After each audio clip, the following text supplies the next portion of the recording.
जय श्री कृष्ण। आप सभी का मेरे इस YouTube चैनल पर स्वागत है। तो आज मैं आपको धर्मराज की कहानी सुनाने जा रही हूँ। अगर आपको कहानी अच्छी लगे तो कमेंट में जय धर्मराज ज़रूर लिखें। एक समय की बात है जब पृथ्वीलोक पर बब्रुवाहन नामक एक राजा हुआ करता था। उनका राज्य बड़ा ही सुखद था, समृद्ध था एवं राजा भी बड़े दयालु थे। इसी राज्य में एक ब्राह्मण हरिदास भी निवास करता था। हरिदास एक तपस्वी था एवं उसका विवाह गुणवती से हुआ था, जो कि बहुत ही सुशील, धर्मवती एवं पतिव्रता महिला थी। गुणवती ने जीवन भर में सभी देवी देवताओं की उपासना की और सभी प्रकार के व्रत किए एवं दान धर्म भी किया करती थी। इसके अलावा अतिथि सेवा को भी वह अपना धर्म मानती थी। ऐसे ही हंसी खुशी और ईश्वर की उपासना करते हुए वह वृद्ध हो गई। जब उसकी मृत्यु हुई तो यम धर्मराज के दूत उसे अपने साथ धर्मराजपुर ले गए। यमलोक में सुंदर सिंहासन पर धर्मराज विराजमान थे और उनके ही पास में चित्रगुप्त भी बैठे थे। आपको पता ही होगा कि चित्रगुप्त के पास सभी प्राणियों के पाप पुण्य का लेखा होता है। चित्रगुप्त प्रभु को प्राणियों का लेखा जोखा सुना रहे थे। तभी वहां यमदूत गुणवती को लेकर पहुंचे। गुणवती उन्हें देखकर थोड़ी भयभीत हुई और मुंह निचे कर खड़ी हो गई। चित्रगुप्त ने गुणवती का ब्यौरा निकाला और धर्मराज को बताया। धर्मराज ने पूरा ब्यौरा देखा और वे प्रसन्न हुए, परंतु फिर भी उनके मुखमंडल पर थोड़ी उदासी भी छाई हुई थी।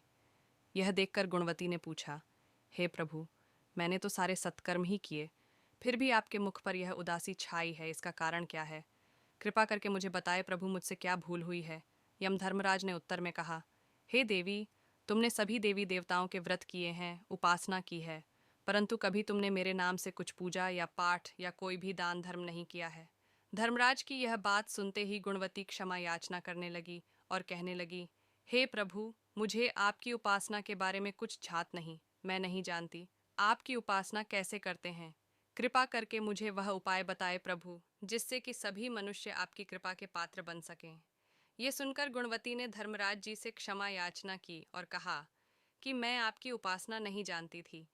कृपा करके वो उपाय बताइए जिससे सभी मनुष्य आपकी कृपा के पात्र बन सकें।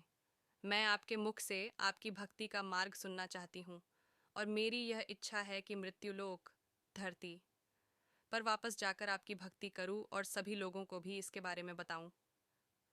धर्मराज जी ने उसकी विनती सुनकर बताया, जिस दिन सूर्य देव उत्तरायण में प्रवेश करते हैं, यानी कि मकर संक्रांति के दिन मेरी पूजा शुरू करना चाहिए और उस दिन से लेकर पूरे 1 वर्ष तक मेरी पूजा करते हुए कथा सुनना चाहिए और एक दिन भी पूजा या कथा नहीं छूटनी चाहिए।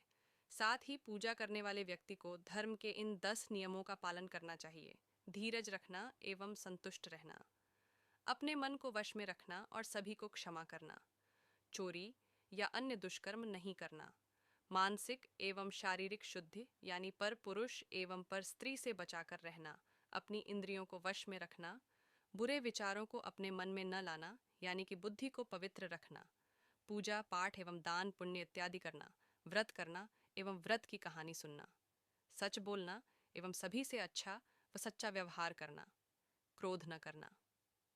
धर्म के इन सभी 10 लक्षणों का पालन करते हुए पूरे 1 वर्ष तक मेरी कथा नियम से सुने, दान पुण्य परोपकार करें एवं अगली मकर संक्रांति पर इस व्रत का उद्यापन करें।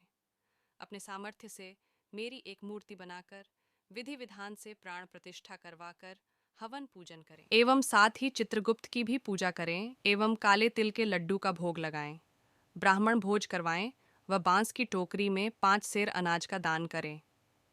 इसके अलावा गरीबों या ज़रूरतमंद को गद्दा, तकिया, कंबल, छप्पन, लोटा व वस्त्र आदि का दान करें। हो सके तो गौ दान करें। धर्मराज जी की बातें सुनकर गुणवती ने विनती की, हे प्रभो, मुझे फिर से मृत्युलोक में जाने दीजिए, जिससे मैं आपके व्रत को करूं और इस व्रत का प्रचार भी लोगों में कर सकूं। इस पर यमराज ने अपनी सहमति दी। धरती लोक पर गुणवती पुनः जीवित हो उठी और उसके परिजन प्रसन्न हुए। गुणवती ने धर्मराज से हुए वार्तालाप के बारे में अपने पतिदेव को बताया और कहा कि हम यह व्रत अवश्य करेंगे और धर्म के नियमों का पालन भी करेंगे। मकर संक्रांति आते ही गुणवती और उसके पति ने व्रत शुरू कर दिया और 1 वर्ष पश्चात इसका उद्यापन किया। इसी व्रत के प्रभाव से उन पर धर्मराज की कृपा हुई और उन्हें मोक्ष की प्राप्ति हुई। कथा का समापन हुआ। तो बोलो यम धर्मराज की जय।